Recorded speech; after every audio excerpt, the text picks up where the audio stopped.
आज एक मुद्दा बहुत ज़्यादा गरमाया हुआ दिखा हमें, उमराव हॉस्पिटल का मुद्दा। 7-11 का मुद्दा चल रहा था, वो आज ठंडा हो गया, यानी ओपीडी वहाँ खुल गई।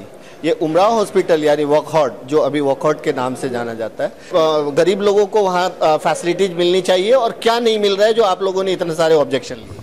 मीरा भाईंदर महानगर पालिका ने जब भी उमराव हॉस्पिटल को सैंक्शन किया था, उनका जो प्लान सैंक्शन किया था, तो टर्म्स एंड कंडीशन डाला था कि अप्रॉक्सीमेटली 40% के आसपास जो बेड है वो बेड गरीब लोगों के लिए, शासकीय कर्मचारियों के लिए, EBW लोगों के लिए, ECB लोगों के लिए दिया जाए।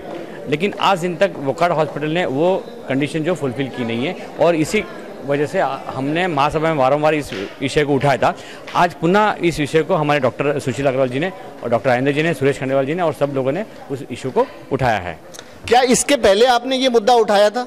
100% इसके पहले सभी ने इसके बारे में चर्चा की थी, और प्रशासन ने, आयुक्त ने कहा था कि हम जल्द से जल्द इसके ऊपर कार्रवाई करेंगे, लेकिन प्रशासन ने, आयुक्त ने कार्रवाई नहीं किया था, इसलिए इस मुद्दे को फिर से हमने उठाया।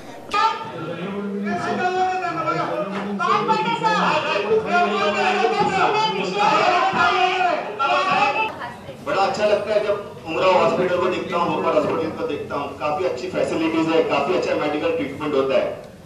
कुछ दिनों पहले मेरे एक मित्र के परिवार में किसी सदस्य का एक्सीडेंट हो गया था, बहुत ज्यादा उसकी एक्सीडेंट हो गया था, काफी ज्यादा उसकी हालत खराब थी, सीरियस था।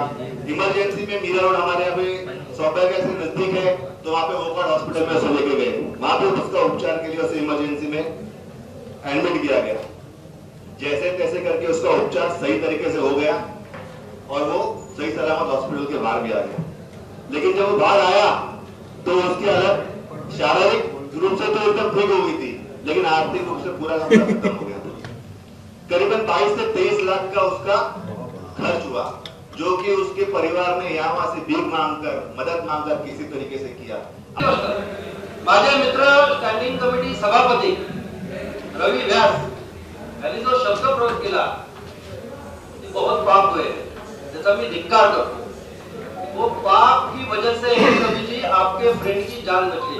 क्या बात? पैसा जिंदगी में बहुत आता है, बहुत जाता है। मैं मुद्दा हॉस्पिटल का 7-11 के बारे में आंदोलन था, वॉकआउट के का इशू को उठाया गया। आप एक फेयर स्पीच इस मामले में, फेयर आप क्या बोलना चाहिए? देखिए, अगर मैं एक बार के लिए ये मान के भी चलूं कि वॉकहार्ट कुछ गलत कर रहा है या वो नॉर्म्स पूरे नहीं कर रहा है, तो 7-11 को ये हक नहीं है ना कि वो भी अपने नॉर्म्स पूरे नहीं करे। ऐसा तो कोई हक दिया नहीं गया है। मैं तो कहती हूँ शहर की हर एक लेडीज़ ने जंगम जी को जाके एक फूल देना चाहिए कि आपकी वजह से ओपीडी चालू हुआ है और बहुत जल्द मैटरनिटी चालू होने की दिशा में हम काम कर रहे हैं। महासभा में जिसने भी इसका विरोध किया या इनडायरेक्टली ये कहा है, मैं महिलाओं से, महासभा में जितनी महिला नगर सेविका हैं उनसे पूछना चाहती हूँ कि आप अपने दिल से पूछिए कि महिलाओं की प्रसूति के लिए हम कितनी यातनाएं झेलते हैं, और आप महिला प्रसूति गृह चालू करने के लिए आप साथ में नहीं हो। ये मुझे कुछ इसमें कोई पार्टी, किसी व्यक्ति के विशेष के खिलाफ में नहीं हूँ। मैं चाहती हूँ कि मेरे शहर की महिलाओं को न्याय मिले, और मैं शहर की महिलाओं के लिए जंगम जी को दिल से धन्यवाद देना चाहूँगी कि उन्होंने ये काम किया। और आज सर एक मुद्दा महासभा में बहुत जोर पकड़े हुआ था कि hospital, Umrao hospital, Wockhardt hospital, आप कांग्रेस पार्टी से बिलोंग रखते हैं, मुजफ्फर हुसैन साहब यहाँ के अध्यक्ष हैं, तो ये जो एक बताया जा रहा है कि उमराव हॉस्पिटल जो अपने क्राइटेरिया को फुलफिल नहीं कर रहा है, जबकि हमने कुछ दिन पहले उनसे इंटरव्यू किया था तो उन्होंने कहा था कि हम अपने सारे क्राइटेरिया को फुलफिल कर रहे हैं। तो अगर सत्ता पक्ष ऐसा बोल रहे हैं तो उसकी वजह क्या है, और आप क्या इस बारे में बोलना चाहेंगे? ऐसा हुआ कि वो क्या बोलते हैं उसको, सांप के पैर पर दुम पर पैर दे दो तो वो डसने को आता है। 7-11 का जो मुद्दा चल रहा था, 7-11 का जो मैटरनिटी होम का, जो प्रदीप जंगम कई दिनों से, पिछले 20 दिनों से उपोषण पर बैठे थे, तो उस मुद्दे को लेकर जो है बहुत बौखला गए यहाँ के आमदार, और उन्होंने अपने जो साथियों से, बाकी के सदस्यों से आज ये विषय यहाँ पर महासभा में लिया, उनके महापौर के माध्यम से। विषय था शासन की तरफ से मुफ्त उपचार। शहर रहवासियों के लिए, वो बहुत अच्छी बात थी। अगर ऐसा कुछ होता तो बहुत अच्छी बात है। ऐसा अगर दोहराने तो वो विषय रहा बाजू में, वो सारा का सारा वो जो है उन्होंने मुद्दा वो कार्ड हॉस्पिटल की तरफ उमराव हॉस्पिटल की तरफ जो है वो वर्ग किया और उसके ऊपर काफ़ी बहस हुई। क्या आप ये मानते हैं कि ये जो प्रदीप जंगम का जो 7-11 के लिए जो हॉस्पिटल के खिलाफ जो आंदोलन है, ये उसका असर है कि महासभा में इस जोरदार तरीके से walkout hospital, Umrao hospital walkout hospital का मामला उठाया गया, या फिर कुछ और वजह? नहीं, यही वजह है, ऐसा यही वजह है। पहली बात है जो 217 आरक्षण है वो मैटरनिटी होम और डिस्पेंसरी का है। विकासक का काम था, और विकासक खुद नरेंद्र मेहता जी हैं, उनका काम था कि वो हॉस्पिटल तैयार करके मैटरनिटी होम रेडी करके नॉर्म्स के हिसाब से पालिका को हैंडओवर करे। पालिका प्रशासन का काम था कि जब हैंडओवर लें तो पूरा काम हुआ या नहीं उसकी जांच करें। अब इसी जैसा उन्होंने दिया वैसा हमारे प्रशासन ने ले लिया, उस वक्त के अधिकारियों ने लिया, आज के अधिकारियों ने लिया, और वो प्रसूति गृह और जो डिस्पेंसरी वहाँ पर चालू नहीं हो सक रही थी। प्रदीप जंगम जी ने इसके पहले भी मुझे लगता है 6 महीने पहले इस पर कुपोषण किया था। वो 7 जो हॉस्पिटल है उसको ताबे में लेने के लिए उनके कुपोषण की वजह से वो ताबे में लिया गया। तब मजबूरन आमदार जी ने जो है, आज के आमदार नरेंद्र मेहता जी ने उसको दिया।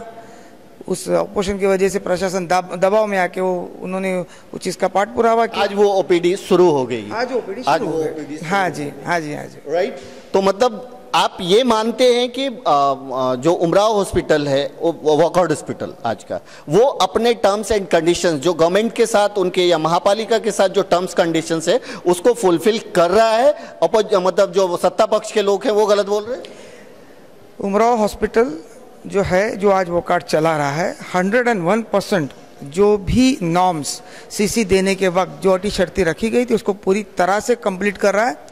अब मुश्किल ये है कि जो लोगों को जिसकी जानकारी नहीं, अभी आज सभागृह के अंदर 2 डॉक्टर्स बोल रहे थे, एक जिम्मेदार लोग हैं, एक्चुअली वो मैटरनिटी होम चलाते हैं, उनको मल्टी स्पेशल हॉस्पिटल के इश्यूज मालूम नहीं है, कभी इस किस्म के काम उन्होंने कभी किए नहीं, बड़े काम, तो सोच छोटी है, काम छोटा है, इसके लिए उनकी सोच भी बहुत छोटी है। वॉकआउट हॉस्पिटल पूरी तरह से काम कर रहा है। जो रिजर्वेशंस रखे गए हैं 10% शासकीय अधिकारियों के लिए, 20% बीपीएल और इकोनॉमिक विंग के लिए, इकोनॉमिक बैकवर्ड जो लोग हैं उनके लिए, और 10% ओपीडी के लिए।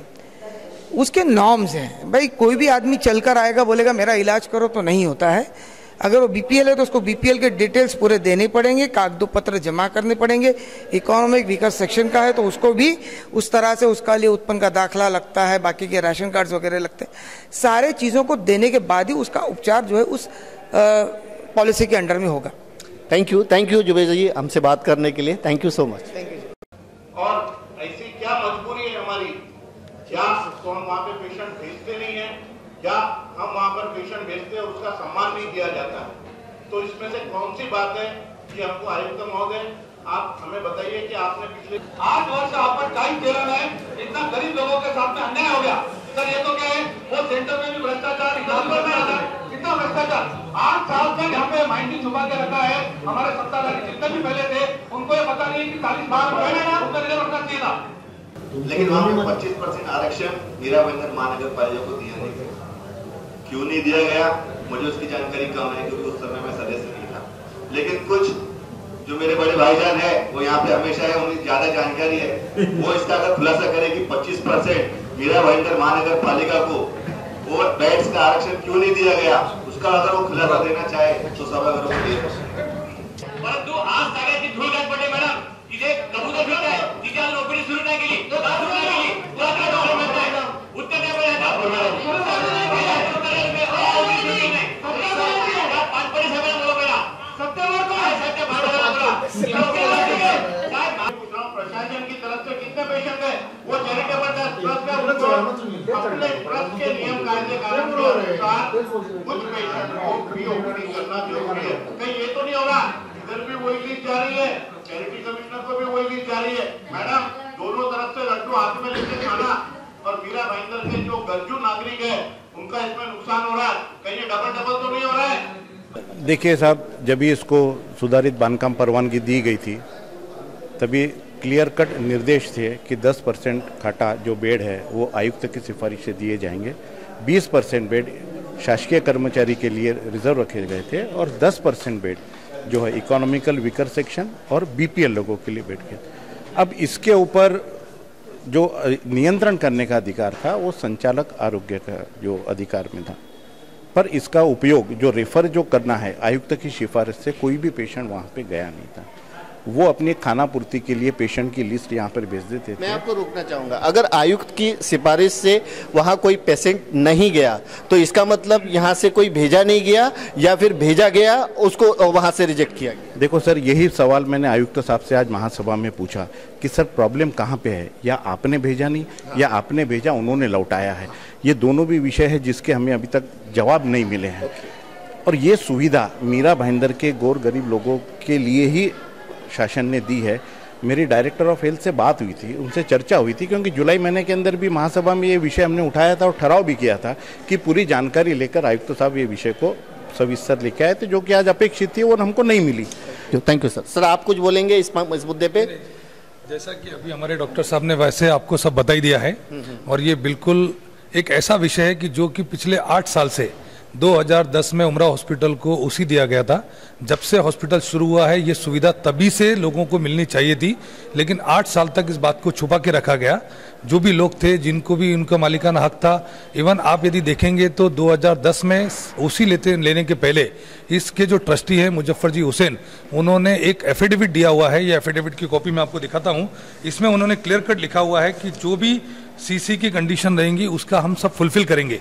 लेकिन आज आप खुद इस बात के गवाह है कि आज तक जो है ना, उन्होंने इस बात के ऊपर कोई भी एक शासकीय कर्मचारी बता दीजिए या कोई भी ऐसा व्यक्ति बता दीजिए जिनको ये जानकारी हो और जिन्होंने इसका लाभ लिया हो। ये तो 6 महीने से हम इस बात को चिल्ला रहे हैं, और अब स्थिति ये आ गई है कि हमने आयुक्त को 6 महीने पहले भी बोला था कि इसकी जानकारी देने के लिए हॉस्पिटल के बाहर एक बड़ा बोर्ड लगाइए, ताकि जो EWS के जो दुर्बल घटक के जो लोग हैं उनको ये जानकारी मिले कि यहाँ पे हमको मुफ्त उपचार या शासकीय जो राशि है या जो उसकी फीस है उसके अंदर हमको उपचार मिल सकता है। लेकिन 6 महीने बोलने के बाद में भी आयुक्त ने आज तक वहाँ पर बोर्ड नहीं लगाया है। इसके लिए हमने आज की जो महासभा थी, 7 बजे महासभा खत्म होने का टाइम है, लेकिन हमने सिर्फ इसी बात को लेके कि जब तक वहाँ पे बोर्ड नहीं लगेगा, जब तक इस बात की पूरी जानकारी नहीं ली जाएगी और जब तक इसकी तकरार जो हेल्थ ऑफ डिपार्टमेंट के जो डायरेक्टर उन तक नहीं की जाएगी, तब तक हम इसके बाद कोई भी महासभा जब तक तैको महासभा को नहीं चलाने देंगे। मेरा एक क्वेश्चन, क्या ये जो मुद्दा आपने इतनी जोर शोर से उठाया है ये जंगम के आंदोलन के बाद उठाया या इसके पहले भी आप उठा चुके हैं? इसके पहले जैसे मैंने आपको कहा कि जून महीने के अंदर पिछली महासभा में ये मुद्दा उठाया गया था, और उठाने के बाद में आयुक्त ने हमको उस समय भरोसा दिया था कि मैं वहाँ पे बोर्ड लगवाऊंगा और इसकी पूरी जानकारी हेल्थ ऑफ डिपार्टमेंट डायरेक्टर से लेके और पूरी माहिती के साथ में अगली महासभा में आपको सादर करूंगा। लेकिन आज भी कोई माहिती आयुक्त के पास नहीं थी और ना ही उन्होंने कोई कार्रवाई की। इसके लिए हमने आज इस महासभा को तहकूब किया, और जब तक कि वो पूरी माहिती के साथ में, पूरी जानकारी के साथ में और पूरी कार्रवाई के साथ में हमारे सामने पूरी जानकारी नहीं देते, तब तक इसके अलावा कोई विषय और कोई महासभा नहीं चलने देंगे। Thank you.